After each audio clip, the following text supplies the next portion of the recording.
សម្ដេចបវរធិបតីកម្មសិទ្ធិស្របច្បាប់លើដីធ្លីជាមូលដ្ឋាននៃជីវិត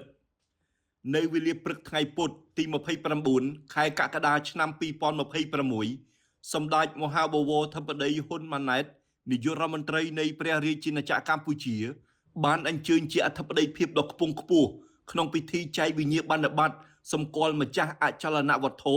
ជូនប្រជាពលរដ្ឋនៅស្រុកខ្សាច់កណ្ដាលខេត្តកណ្ដាលថ្លែងក្នុងពិធីនេះសម្ដេចបវរធិបតីនាយករដ្ឋមន្ត្រីបានថ្លែងអបអរសាទរជូនចំពោះប្រជាពលរដ្ឋខេត្តកណ្ដាលដែលទទួលបានប័ណ្ណកម្មសិទ្ធិស្របច្បាប់ព្រមទាំងបានសម្ដែងការវាយតម្លៃខ្ពស់និងកោតសរសើរដល់ក្រសួងរៀបចំដែនដីនគររូបនីយកម្មនិងសំណង់រដ្ឋបាលខេត្តកណ្ដាលមន្ត្រីបច្ចេកទេសក្រមវាលនិងមន្ត្រីស្ម័គ្រចិត្តទាំងអស់ដែលបានខិតខំប្រឹងប្រែងរួមគ្នាជំរុញការងារវាស់វែងនិងចុះបញ្ជីដីធ្លីក្នុងខេត្តកណ្ដាលឲ្យបានចប់ជាស្ថាពរក្នុងអាណត្តិទី7នេះរាជរដ្ឋាភិបាលបានប្រគល់ភារកិច្ចជូនក្រសួងរៀបចំដែនដីនគររូបនីយកម្មនិងសំណង់ដើម្បីបញ្ចប់ការងារវាស់វែង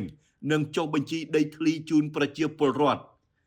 សម្ដេចបវរធិបតីនាយករដ្ឋមន្ត្រីមានប្រសាសន៍ថា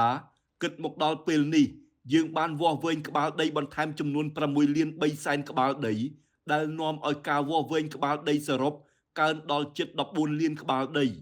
ជាមួយគ្នានេះសម្ដេចបវរធិបតីបានលើកឡើងបន្តថាយើងបានចេញប័ណ្ណបន្ថែមចំនួន2លាន6សែនប័ណ្ណសរុបជិត10លានប័ណ្ណនិងបានចែកវិញ្ញាបនបត្រសម្គាល់ម្ចាស់អចលនវត្ថុសរុបជិត9លានប័ណ្ណស្មើនឹង 86% នៃក្បាលដីដែលបានបិទផ្សាយរួចសម្ដេចបវរធិបតីមានប្រសាសន៍បន្តថាយើងគ្រោងនឹងបញ្ចប់ការងារនេះទាំងស្រុងនៅឆ្នាំ2027ខាងមុខនេះក្នុងវិស័យដីធ្លីរាជរដ្ឋាភិបាលបានកំណត់ទិសដៅជំរុញការចុះបញ្ជីដីធ្លីបង្ហើយឲ្យបានចប់សពគ្រប់ក្នុងឆ្នាំ2026និងបញ្ចប់ការចែកប័ណ្ណក្នុងឆ្នាំ2027ជាមួយគ្នានេះរាជរដ្ឋាភិបាលបានដាក់ចេញនៅអនុសាសន៍ឲ្យបន្តរៀបចំប្លង់គោលប្រើប្រាស់ដីធ្លីរយៈពេលវែងការអនុវត្តទស្សនៈទាននៃការរៀបចំភូមិគំរូបុរីជនបទភូមិឋានក្សេមក្សាននិងទ្រនំសុភមង្គលព្រមទាំងការបង្កើតរបៀងសេដ្ឋកិច្ចពិសេសសម្រាប់ខេត្តកណ្ដាលសម្ដេចបវរធិបតីនាយករដ្ឋមន្ត្រីបានគាំទ្រចក្ខុវិស័យក្នុងការប្រែក្លាយខេត្តនេះឲ្យទៅជាខ្សែក្រវ៉ាត់គាំទ្រសន្តិសុខសុវត្ថិភាពឧស្សាហកម្មភស្តុភារកម្មស្បៀងនិងលំនៅឋានដ៏រឹងមាំមួយរបស់រាជរដ្ឋាភិបាលព្រមទាំងបានអំពាវនាវឲ្យប្រជាពលរដ្ឋខិតខំប្រើប្រាស់ដីឲ្យអស់សក្តានុពលសម្ដេចបវរធិបតីបានបញ្ជាក់ថាដើម្បីដោះស្រាយបញ្ហាកកស្ទះការចែកវិញ្ញាបនបត្រសម្គាល់ម្ចាស់អចលនវត្ថុរាជរដ្ឋាភិបាលបានដាក់ចេញនូវដំណោះស្រាយចំនួន8ចំណុចរួមមាន1ជំរុញការរៀបចំប្រព័ន្ធ Centralized Database Management System ឲ្យបានឆាប់ដើម្បីធ្វើការចែករំលែកទិន្នន័យតាមរយៈប្រព័ន្ធ Ecology API មកអគ្គនាយកដ្ឋានពន្ធដារនៃក្រសួងសេដ្ឋកិច្ចនិងហិរញ្ញវត្ថុដើម្បីងាយស្រួលនិងមានភាពប្រទាក់ក្រឡាក្នុងដំណើរការឯកសារនីមួយៗឲ្យបានឆាប់2រដ្ឋបាលសូរិយោដីត្រូវជំរុញនិងពន្លឿននៅដំណើរការចុះបញ្ជីឲ្យបានឆាប់រហ័សនិងមានប្រសិទ្ធភាពតាមរយៈការជូនដំណឹងឬទំនាក់ទំនងផ្ទាល់ទៅម្ចាស់អចលនទ្រព្យនិងជំរុញឲ្យមកបំពេញនីតិវិធីឲ្យបានឆាប់រហ័ស3ក្រសួងរៀបចំដែនដីនគររូបនីយកម្មនិងសំណង់ត្រូវពិភាក្សាជាមួយធនាគារជាតិនៃកម្ពុជាដើម្បីស្វែងរកដំណោះស្រាយនិងផ្ដល់លទ្ធភាពឲ្យប្រជាពលរដ្ឋនិងធនាគារអាចធ្វើការផ្លាស់ប្ដូរប័ណ្ណឬឯកសារដែលជាប់បន្ទុកមកដកយកប័ណ្ណកម្មសិទ្ធិដើម្បីបន្តសុពលភាពឯកសារធានាកម្ចីបានជាជាងទុកឲ្យមានការកកស្ទះនៅរដ្ឋបាលសូរិយោដី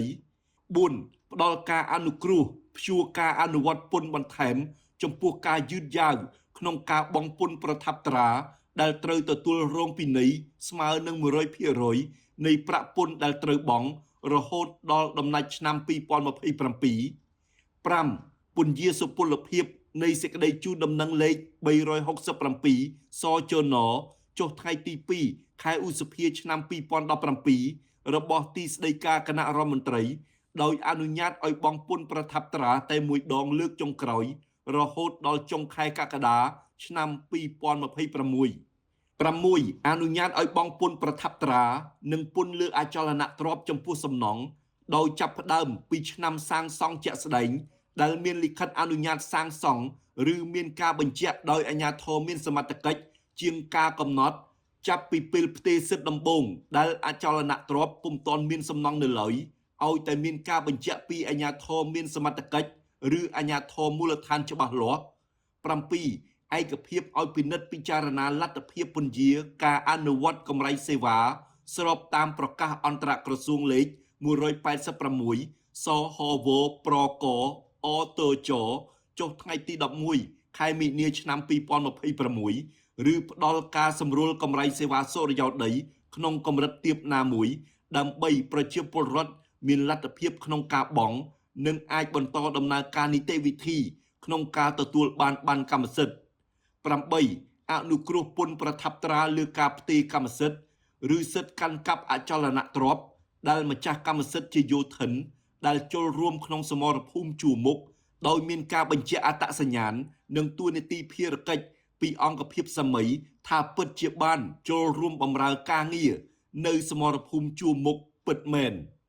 សម្ដេចបវរធិបតីបានសង្កត់ធ្ងន់ថាកម្មសិទ្ធិស្របច្បាប់លើដីធ្លីជាមូលដ្ឋាននៃជីវិត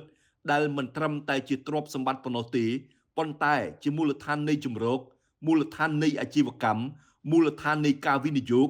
និងជាមរតកសម្រាប់កូនចៅជំនាន់ក្រោយ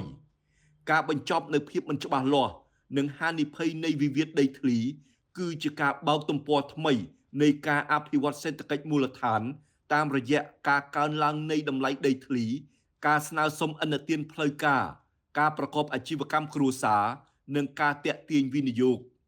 ពាក់ព័ន្ធនឹងវិស័យការពារជាតិសម្ដេចបវរធិបតីមានប្រសាសន៍ថាបានណែនាំឲ្យរៀបចំការដំឡើងស័ក្តិនិងធ្វើមេដាយពិសេសជូនដល់វីរយុទ្ធជននិងវីរនគរបាលដែលបានបំពេញភារកិច្ចឈរជើងការពារព្រំដែនពិសេសអ្នកដែលបានចូលរួមប្រយុទ្ធ5ថ្ងៃនិង21ថ្ងៃនាពេលកន្លងទៅព្រមទាំងបានអរគុណប្រជាពលរដ្ឋទូទាំងប្រទេសដែលបានរួមសាមគ្គីគ្នាគាំទ្រដល់វីរៈកងទ័ពយើងសម្ដេចបវរធិបតីបានគូបញ្ជាក់ថាការការពារជាតិទាមទារឲ្យជាតិយើងខ្លាំងតាមរយៈសេដ្ឋកិច្ចនិងជីវភាពប្រជាជនរឹងមាំទន្ទឹមនឹងនេះស្មារតីជាតិនិយមដែលកើតចេញពីសង្គ្រាមនៅព្រំដែននឹងធ្វើឲ្យកម្ពុជាកាន់តែរឹងមាំក្រោមការដឹកនាំរបស់រាជរដ្ឋាភិបាលនៃគណបកប្រជាជនកម្ពុជាព្រោះនេះជាផលប្រយោជន៍រួមរបស់ជាតិលើសពីនេះរាល់បញ្ហាដែលបានកើតឡើងជាកម្លាំងចិត្តជំរុញឲ្យរាជរដ្ឋាភិបាលធ្វើការវះកាត់និងដាក់ចេញនូវវិធានការមុតស្រួចជាក់ស្ដែងដើម្បីឲ្យជាតិកាន់តែរឹងមាំពីមួយអាណត្តិទៅមួយអាណត្តិមុននឹងបញ្ចប់សម្ដេចបវរធិបតីបានគូបញ្ជាក់ពីការបន្តពង្រឹងអភិបាលកិច្ចស្ថាប័ននិងការកែតម្រង់រដ្ឋបាលសាធារណៈដោយបានបញ្ជាក់សារជាថ្មីថាគោលនយោបាយកែតម្រង់របស់រាជរដ្ឋាភិបាលបានដាក់ចេញឲ្យអនុវត្តតាំងពីដើមអាណត្តិគឺនៅដដែលដោយគ្មានការលុបបំបាត់ក្រសួងស្ថាប័នណាមួយឡើយប៉ុន្តែក្រសួងស្ថាប័ននីមួយៗត្រូវធ្វើការវិភាគមុខងារដែលអាចនឹងមានការកាត់បន្ថយនាយកដ្ឋានមួយចំនួនសម្ដៅពង្រឹងនិងសម្រួចឲ្យចំគោលដៅស្របតាមការវិវត្តនៃសង្គមសេដ្ឋកិច្ចនិងបច្ចេកវិទ្យាដើម្បីកាត់បន្ថយនីតិវិធីស្មុគស្មាញ